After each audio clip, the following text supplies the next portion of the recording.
દુનિયાનો કોઈ પણ મનુષ્ય એવો નહીં હોય કે જે ભાગ્યને ન માનતો હોય, કારણ કે આદિ અનાદિકાળથી જ જીવનમાં સફળતા પામવા માટે ગ્રહોની સ્થિતિ અને ભાગ્યને મહત્ત્વ આપવામાં આવ્યું છે.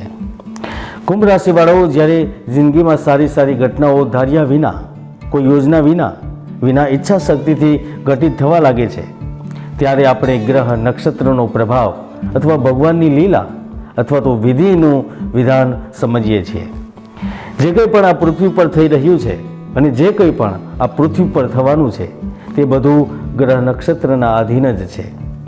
કુંભ રાશિવાળાઓ, તમે ભાગ્યને ચાહો કે ન ચાહો, પરંતુ એ જીવનની ઘટનાક્રમને નિર્ધારિત કરે છે અને જરૂર કરે છે. મિત્રો, વિજ્ઞાને એટલી બધી તરક્કી કરી છે તો પણ કેમ મનુષ્ય કંઈક વર્ષો સુધી જ જીવિત રહી શકે છે?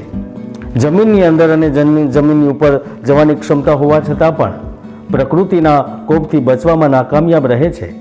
આજે પણ સૂર્ય સવારે નીકળે છે અને સાંજે અસ્ત થઈ જાય છે. આજે પણ ચંદ્રમાને જોઈને જ સાગર હિલોરા લે છે. મિત્રો, એકંદરે કહેવામાં આવે તો ગ્રહોનો પ્રભાવ સર્વવિદિત છે. એટલા માટે 2025માં 12 રાશિઓના જાતકોને તો ફળ મળશે, પરંતુ કુંભ રાશિવાળાઓના જીવનમાં દરેક પ્રકારના દુઃખોનો અંત આવશે. તો ચાલો જાણીએ, રાહુ માથે હોવા છતાં, શનિનું 3જું ચરણ ચાલુ હોવા છતાં કુંભ રાશિના લોકોને કયા દિવસથી કઈ પરેશાની એટલે કે દરેક પરેશાનીઓમાંથી કેવી રીતે મુક્તિ મળશે.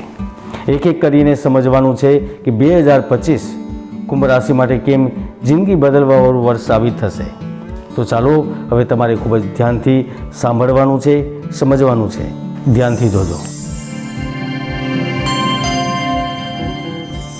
ભવિષ્યવાણી 2025 અનુસાર કુંભ રાશિવાળાઓ માટે 2025નું વર્ષ પાછલા વર્ષ કરતાં ખૂબ જ સારું હશે. મિત્રો, તમે શનિની 7.5ના પ્રભાવમાં જ જીવન વ્યતીત કરી રહ્યા હતા, તો તેનો ખરાબ પ્રભાવ તમારા પર એટલા માટે કંઈક સમયથી ચાલી રહ્યો હતો. તમારામાંથી ઘણા લોકો એવા હતા જેમની પાસે નોકરી હતી, જેમની પાસે વ્યાપાર હતો, જેમની પાસે બિઝનેસ હતો, તો પણ તમારી પાસે સુખ ન હતું.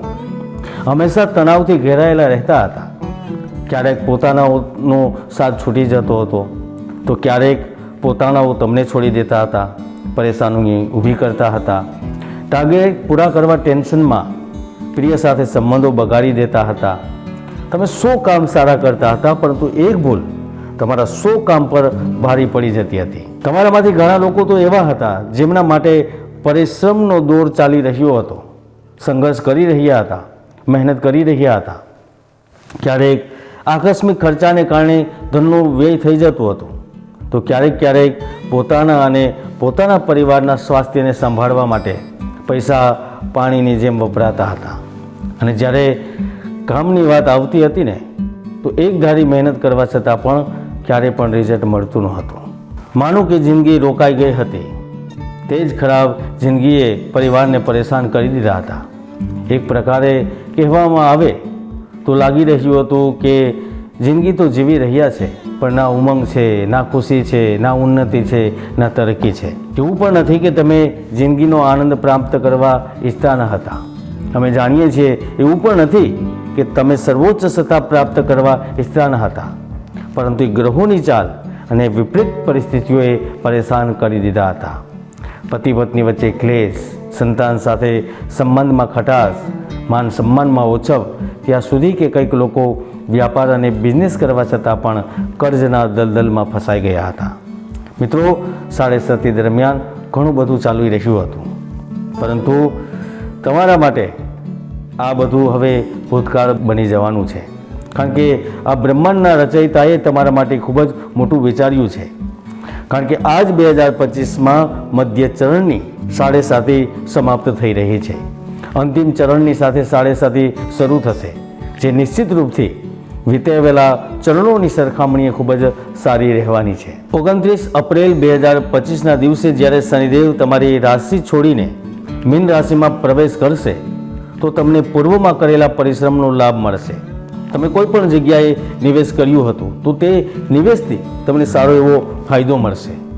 કંઈક સિલેક્ટેડ ક્ષેત્રોમાં, શેરબજારમાં નિવેશ કર્યું હતું, તો તેનું પરિણામ સારું પ્રાપ્ત થશે. ગોલ્ડ, ઈ કરન્સી, જમીન જાયદાદમાં કરેલો નિવેશ પણ તમને સારું એવું ધન દેશે. એવામાં તમારી તબિયત પણ સારી રહેવા લાગશે. ખાસ કરીને ઉંમરલાયક લોકો પોતાના સ્વાસ્થ્યનો આનંદ ઉઠાવશે.